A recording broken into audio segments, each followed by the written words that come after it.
ነቃነቅ ኤግዚት ተፈታኞች ዛሬም አንድ ኤግዚት ኩዌሽን አብረን እንሰራለን ማለት ነው። ሰው ጥያቄ ምንድነው?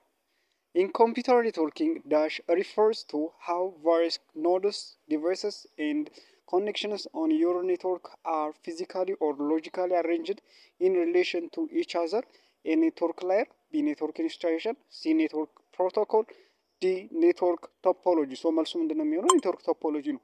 ሶ አራቱንም ምርጫዎች እስቲ በተራ በተራ እናያቸው። የመጀመሪያው ምንድነው? ኔትወርክ ላየር።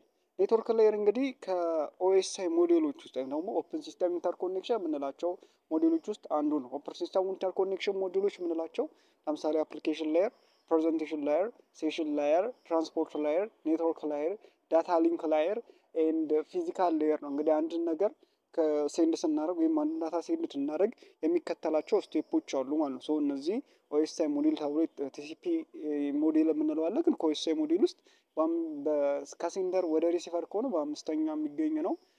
ሶ ይሄ ምን ይባላል? ኔትወርክ ላየር ነው። ኔትወርክ ላየሮች እነዚህ ናቸው ማለት ነው። ሶ አይፒ አድሬስ በመጠቀም ነው እዚህ ጋር እንትን የሚጠቀመው። ሁለተኛ ምርጫ ላይ ደግሞ ያለው ኔትወርክ ኢንስታሌሽን ነው። ሶ ኔትወርክ ኢንስታሌሽን ማለት ኮንፊገሪንግ ኦር ሴትአፕ ኔትወርክ ማለት ነው። ሶ ሎካል ኤሪያ ኔትወርክ ሊሆን ይችላል፣ ሜትሮፖሊታን ኤሪያ ኔትወርክ ወይም ፐርሰናል ኤሪያ ኔትወርክም ሊሆን ይችላል። ሶ አንድን ኔትወርክ በሌለበት ቦታ አንድን ኔትወርክ ክሬት ማድረግ ወይም ደግሞ ክሬቲንግ ፈንክሽናል ኔትወርክ ክሬት ማድረግ ምን ይባላል? ኔትወርክ ኢንስታሌሽን ይባላል ማለት ነው። ሶ ሴቲንግ አፕ ኦር ኮንፊገሪንግ ኔትወርክ ኢዝ ኔትወርክ ኢንስታሌሽን። በቃ ባጭሩ ኔትወርክ ኢንስታሌሽን እንደዛ ነው ማለት። ስለዚህ መጀመሪያ ሃርድዌሩን ሴትአፕ እናደርጋለን ማለት ነው። ስለዚህ እነ ራውተር፣ እነ ስዊች፣ እነ ሀብ፣ እነ ኔትወርክ ኢንተርፌስ ካስት፣ ኬብሊንግ ምናምን የመሳሰሉትን እነሱ መጀመሪያ ሴትአፕ እናደርጋለን። ከዛ ሶፍትዌር ኮንፊግሬሽን ሊመጣ ይችላል። ሶፍትዌር ኮንፊግሬሽን ደግሞ ሴትአፕ እናደርጋለን ራውተሩ ለምናምን ማለት ነው። ከዛ ቴስቲንግ ኤንድ ቬሪፊኬሽን ምናምን እናደርጋለን ማለት ነው። ሌላኛው ኔትወርክ ፕሮቶኮል ነው። ሶ ኔትወርክ ፕሮቶኮልስ አር ኤ ሴት ኦፍ ሩልስ። ሶ ኤ ሴት ኦፍ ሩልስ ኦር ስታንዳርድስ ዛት ገቨርን ሃው ዳታ ኢዝ ትራንስሚትድ ኤንድ ኢንተርፕሬትድ ኦቨር ኔትወርክ። ሶ በአንድ ኔትወርክ ውስጥ አንድ ኔትወርክ ከአንድን ዳታ ወደ ሌላ ዳታ ስንልክ ወይም ደግሞ ትራንስፈር ሲደረግ ሲቀበል ምናምን ሊሆን ይችላል። ምን አለ? ሩሎች አሉ ማለት ነው። ሶ እነዛ ሩሎች ደግሞ ኔትወርክ ፕሮቶኮል ይባላሉ ማለት። ስለዚህ ኔትወርክ የራሱ የሆነ ሩል አለው። ፋይል ስንልክ፣ ብራውዝ ስናደርግ ኦር የሆነ ነገር ስናደርግ ሁሉም ሩሎች አሉት ማለት ነው። ሶ እነዛ ምን ይባላሉ? ኔትወርክ ፕሮቶኮል። ለምሳሌ ኤችቲቲፒ፣ ኤስኤምቲፒ፣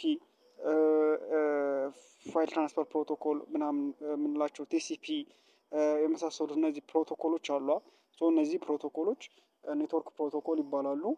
ሌላው የዛሬው ኔትወርክ ቶፖሎጂ ነው። ሰው ኔትወርክ ቶፖሎጂ ደግሞ በኔትወርክ ውስጥ እንዴት ዲቫይሶች ጥያቄ እንደሚለው በኔትወርክ ውስጥ እንዴት ዲቫይሶች ወይም ደግሞ ኖዶች የምንላቸው እነዚህ ኮምፒውተሮች ሊሆኑ ይችላሉ፣ ራውተር ሊሆን ይችላል፣ ስዊች ሊሆን ይችላል። ሶ እነሱ እንዴት ነው አሬንጅ የሚያደርጉት ፊዚካሊም ሆነ ሎጂካሊ እንዴት ነው አሬንጅ የሚያደርጉት የሚለውን ኔትወርክ ቶፖሎጂ ያጠናልናል ማለት ነው። ሶ ኖዶች የምንላቸው እነዚህ ኮምፒውተር፣ ራውተር፣ ስዊች ብለናል። ሶ ኔትወርክ ቶፖሎጂ አሬንጅ ኦር ኮኔክትድ ዲቫይሶች እንዴት ነው አሬንጅ ማድረግ ያለብን ኮኔክትድ መሆን ያለብን ነው። ሶ ኔትወርክ ቶፖሎጂ ውስጥ ይከፋፈላል። ለምሳሌ ባስ ቶፖሎጂ፣ ሜስ ቶፖሎጂ፣ ስታር ቶፖሎጂ የመሳሰሉት ቶፖሎጂዎች አሉ። ሰው እነዛ ቶፖሎጂዎች ደግሞ አንዱ ከሌላው ዲስአድቫንቴጅ እና አድቫንቴጅ አለው ማለት ነው። ሶ ለምሳሌ ኔትወርክ ቶፖሎጂዎች ጉድ ቶፖሎጂ ከሆነ ለምሳሌ ትላልቅ ከሆነና ትናንሽ ከሆነ ኔትወርኩ ይለያያል የምንጠቀሙ ቶፖሎጂ ማለት ነው። ስለዚህ ያ ቶፖሎጂ ደግሞ ስፒዱን፣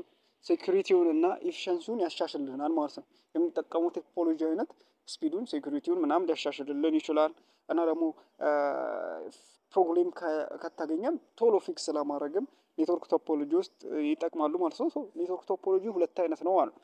ፊዚካል ኤንድ ሎጂካል ቶፖሎጂ ነው። ሶ ፊዚካል ቶፖሎጂ የምንለው እነዚህ ዲቫይሶች አሉ፣ ኮምፒውተሮች፣ ስዊቾች፣ ራውተሮች ያልናቸው እንዴት ነው ፊዚካሊ ኮኔክትድ የሆኑት የሚለውን የሚያጠና የፊዚካል ቶፖሎጂ የምንለው ነው።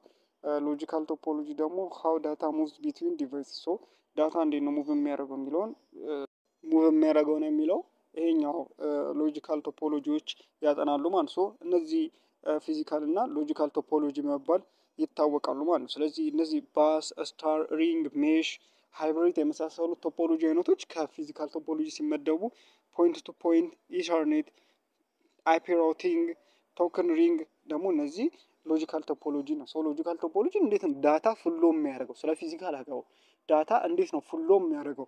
ባይፒሮቶሪንግ ነው፣ ቶክን ሪንግ ነው፣ ኢተርኔት ነው። እነዚህ ነው የሚያየው ማለት ነው። ያኛው ግን ከፊዚካሊ ጋር ነው ኮኔክት የሚያደርገው። ቴንክ ዩ